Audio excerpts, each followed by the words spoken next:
tahu Bapa peliharaku, Dia baik, Dia baik. Ku yakin Kau selalu sertaku, Dia baik bagiku. Ya, puji Tuhan, Shalom.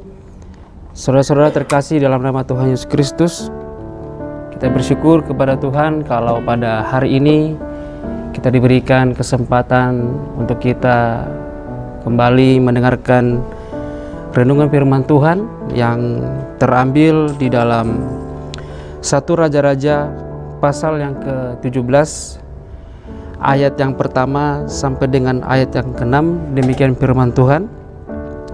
Elia di tepi sungai Kerit. Lalu berkatalah Elia orang Tisbe dari Tisbe Gilead kepada Ahab, demi Tuhan yang hidup, Allah Israel yang kulayani, sesungguhnya tidak akan ada embun atau hujan pada tahun-tahun ini, kecuali kalau kukatakan. Kemudian datanglah firman Tuhan kepadanya, pergilah dari sini, berjalanlah ke timur dan bersembunyilah di tepi sungai Kerit di sebelah timur sungai Yordan. Engkau dapat meminum air sungai itu, dan burung-burung gagak telah kuperintahkan untuk memberi makan engkau di sana. Lalu ia pergi dan ia melakukan seperti firman Tuhan. Ia pergi dan diam di tepi sungai Kerit di sebelah timur sungai Yordan. Pada waktu pagi dan petang, burung-burung gagak membawa roti dan daging kepadanya, dan ia minum dari sungai itu. Iya, sebuah firman Tuhan yang kita dengarkan pada hari ini menceritakan bagaimana Elia ketika dia diperintahkan Tuhan untuk bertemu dengan Ahab, karena Ahab adalah seorang raja Israel pada saat itu, dan Ahab pada saat itu adalah sebuah raja yang mengikuti dosa atau tidak lagi hidup di dalam perkenanan Tuhan. Maka pada saat itu, sebagai abdinya Tuhan, Allah memerintahkan Elia untuk menyampaikan sebuah pesan kepada Ahab, karena di masa-masa yang akan datang atau di 3,5 tahun ke depan akan terjadi masa-masa yang sukar atau disebut dengan musim kemarau ataupun tidak ada embun pada saat itu. Namun demikian, setelah Elia melakukan itu, menyampaikan pesan itu kepada Ahab, maka Tuhan juga memerintahkan Elia untuk pergi ke sungai Kerit, dan Tuhan berkata Dia akan berjanji akan memelihara hidup Elia pada saat itu.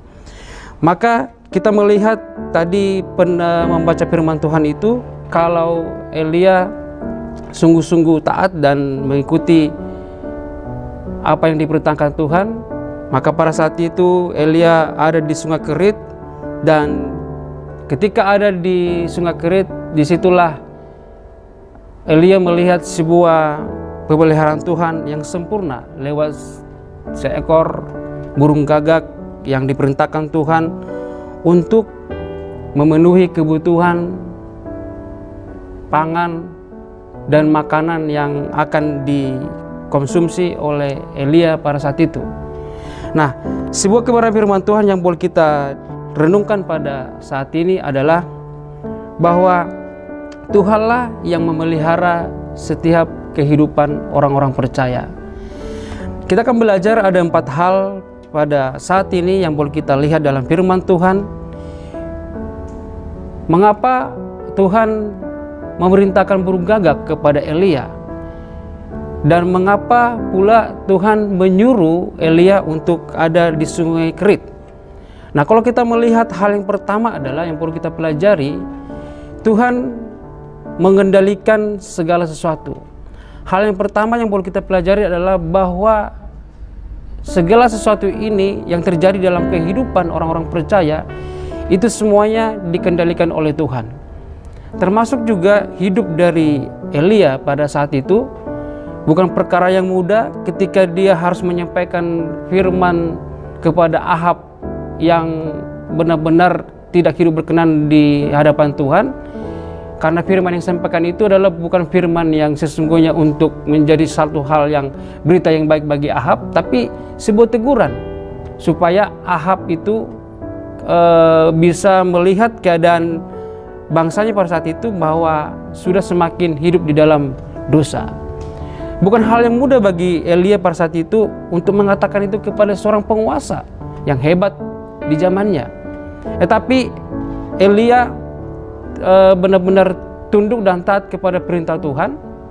Dan ini menunjukkan adalah bahwa Tuhanlah yang mengendalikan segala sesuatu. Ini menunjukkan bahwa Tuhanlah yang berkuasa bagi Ahab sekalipun adalah seorang pemimpin yang hebat. Ini menunjukkan bahwa Tuhanlah yang berkuasa yang mengendalikan juga Elia sekalipun dia adalah seorang hamba Tuhan, dan Tuhan juga menyuruh dia untuk senantiasa hidup di dalam kebenaran firman Tuhan.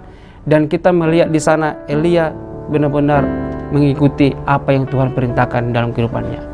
Nah, maka hal yang pertama ini kita melihat bahwa Tuhanlah yang mengendalikan segala sesuatu. Tuhanlah yang mengendalikan maupun Raja Ahab maupun bangsa itu, Tuhanlah yang mengendalikannya. Jadi tidak ada segala sesuatu pun yang terjadi dalam hidup ini, di dalam dunia ini, tanpa kendalinya Tuhan. Itu hal yang pertama.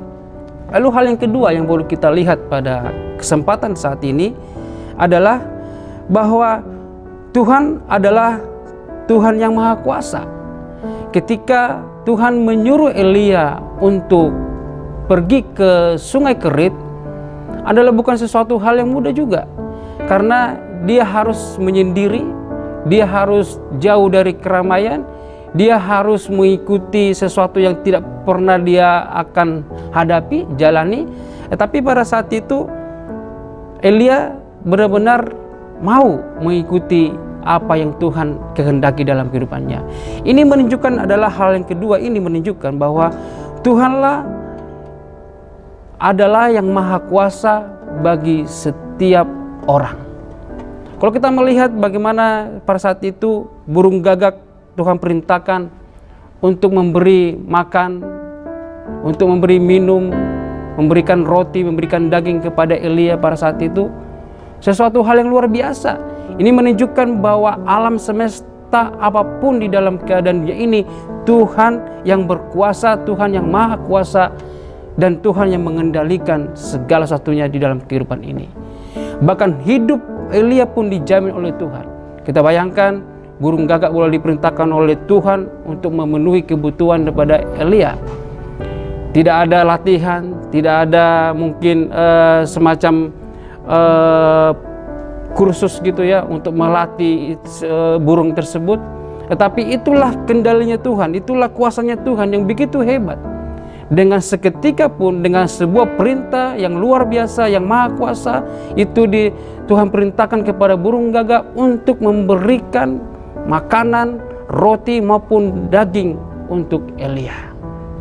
Dan sungai yang ada di sana menjadi air minum untuk melepaskan dahaga seorang Elia.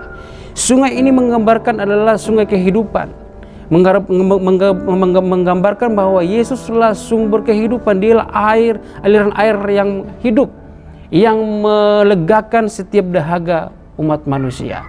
Termasuk juga Elia pada saat itu, dia sungguh-sungguh menikmati bahwa Tuhan itu Maha Kuasa di dalam kehidupannya, bahkan di dalam bangsa Israel pada saat itu.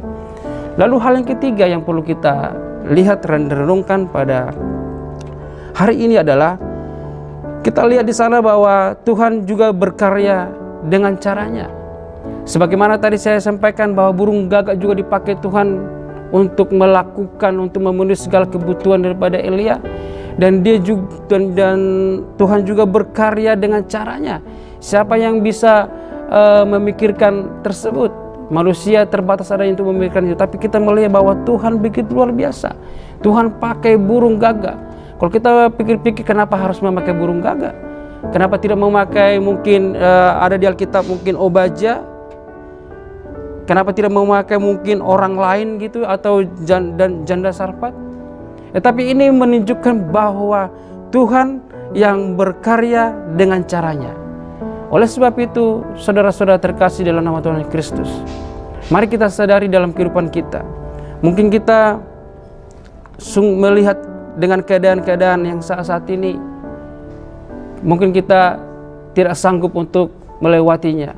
Tapi percayalah bahwa apapun yang ada dalam kehidupan kita ini, Tuhan akan mampu berkarya dengan yang ada dalam kehidupan kita. Tuhan akan buat itu menjadi sesuatu hal yang penting dalam kehidupan kita. Nah, oleh sebab itu, Bapak Ibu saudara terkasih dalam Tuhan Kristus, hal yang ketiga inilah dari apa yang kita boleh lihat dari perjalanan Elia, bahwa Tuhan berkarya dengan caranya, dengan hebat bagi Elia pada saat itu. Lalu yang keempat yang boleh kita renungkan pada malam hari ini adalah, kalau kita melihat bagaimana perjalanan Elia pada saat itu, dan kalau kita kembali membaca di ayat yang ke-5 dikatakan, lalu ia pergi dan ia melakukan seperti Tuhan. Ia pergi dan diam di tepi sungai Kerit di sebelah timur sungai Yordan. Pada waktu pagi dan petang, burung-burung gagak membawa roti dan daging kepadanya, dan ia minum dari sungai itu. Hal yang keempat yang perlu kita harus lihat pada saat ini adalah, ini penting bahwa Tuhan yang menopang orang-orang yang taat kepadanya.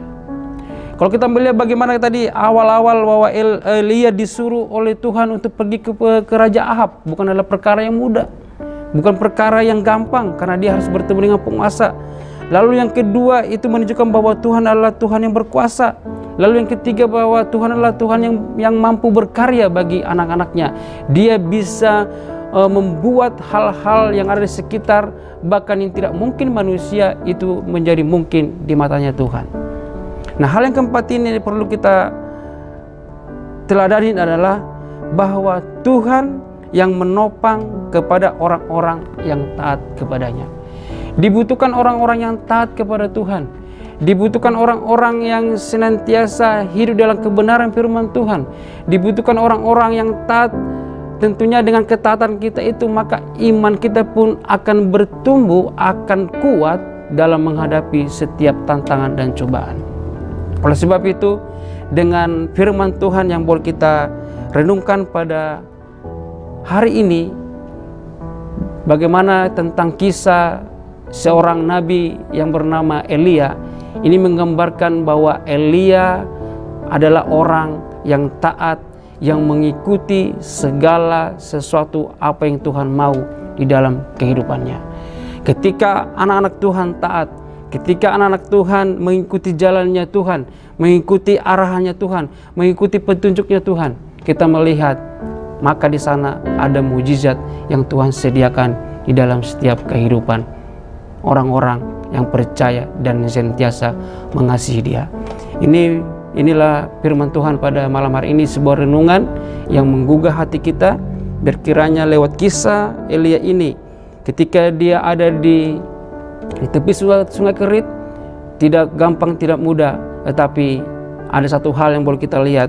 Lewat Tuhan yang berkuasa, Tuhan yang mengendalikan segala sesuatu, Tuhan yang berkarya, tapi Tuhan juga memperhitungkan orang-orang yang taat kepadanya. Oleh sebab itu, saudara-saudara terkasih dalam Tuhan Yesus Kristus, tetaplah taat dan mengandalkan Tuhan dalam segala perkara. Percayalah, Tuhan akan menolongmu dan mendapatkan mujizat itu tepat waktunya, asalkan kita setia kepada Tuhan. Ini firman Tuhan. Tuhan Yesus memberkati. Amin.